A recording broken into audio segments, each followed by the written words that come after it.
back to day 4 of our self-improvement bootcamp. This is David Ricklin from selfgrowth.com. In day 3, we learned about the importance of having strong desires. Today, we're going to cover a very important area, goal setting. The first thing I want to do is differentiate goal setting from desires. When I talk about desire, I generally refer to something more emotional, a feeling. The more intense, the better. Goals are more specific, tangible directives. I also want to make one other general comment about goal setting. Many of the experts talk about goal setting. I've heard people discuss goal setting for years, and I want to set the record straight. It's interesting, many people have spoken about a famous Yale study of students and the importance of setting goals. Others have talked about this big Harvard study. Neither of them exist. This is an urban legend that has been around for many years. I just wanted to clear the air.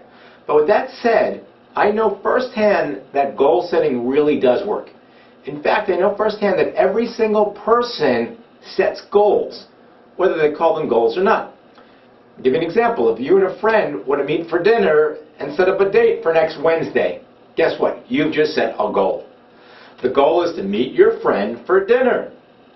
If you actually meet your friend, you've succeeded and you've achieved your goal. Your goals might not always be written or formal, but we all have goals. My general philosophy is, since we're setting goals anyway, we might as well do a good job at it. With that said, I want to talk about a system for setting goals. It's actually been turned into an acronym, and the acronym for setting goals is the word SMART.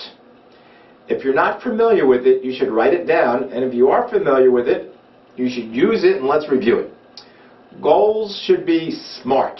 SMART is S-M-A-R-T. The S is for specific, M is for measurable, A is for achievable, R is for relevant, and T is for time framed. To give you a sense of how SMART goals work, I'll share one of my personal SMART goals. When I completed my first book, Self-Improvement, the Top 101 Experts, I set a goal for the book. We officially came out with the book as an ebook in March of 2004. My goal had to satisfy all of the requirements of being a SMART goal. I wanted to sell 10,000 copies of my book. That's a lot of ebooks. My complete goal was to sell 10,000 copies of my ebook by the end of the summer. It was specific, 10,000 copies. It was measurable, it's a number, that was easy. After evaluating other books on the market, I felt it was achievable. I thought it could be done. I also felt that my goal was relevant to my business. And it was time frame. I wanted to do it by the end of the summer, and the SMART goal technique actually worked. Let's think about it. We hit the 10,000 mark by the summer, and it was very exciting. Let's get back to some action items. We all know about setting goals, but many of us don't do it. Goals can be made in every area of your life. You can have career goals and professional goals and income level goals. You can have social goals and personal goals. You can have spiritual goals. It's really endless. In a minute, I'm going to ask you to pause the video and give yourself some time to really think about some specific goals.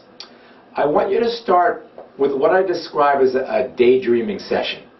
Sit down and relax for a few minutes and think about some of the things that you want to get accomplished. What do you want to do? We're going to call them goals. Now, pause the video.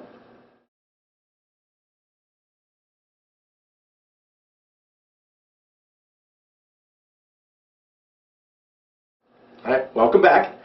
I want to continue with another great quote from Maxwell Maltz, the author of Psycho-Cybernetics. He said that people who say that life is not worthwhile are really saying that they themselves have no personal goals which are worthwhile. Get yourself a goal worth working for. I want to share with you a few more ideas to help you achieve your goals. One way is to get a goals buddy. It's like a workout buddy. You have someone to help you. You set goals and hold each other accountable for it. It's harder, and trust me on this, it's harder to break a goal when other people are holding you accountable for it. Another idea is to develop a mastermind group. A mastermind group, in its simplest description, is a group of people that get together by phone or in person, perhaps weekly or monthly, to help each other achieve their goals. They hold each other accountable and help generate ideas for each other. One idea that ties into goals is to find out your life's purpose. Figure out what you were put on earth for. If you know that, it will drive you towards the completions of all your goals. On a more practical level, I suggest that you clearly prioritize your goals. Use a numbering system. What's your number one priority? What's your number two priority? And work on the highest priority items first. And above all, maintain awareness of what you're doing. It's important to know the status of your goals so you know what type of progress you're making.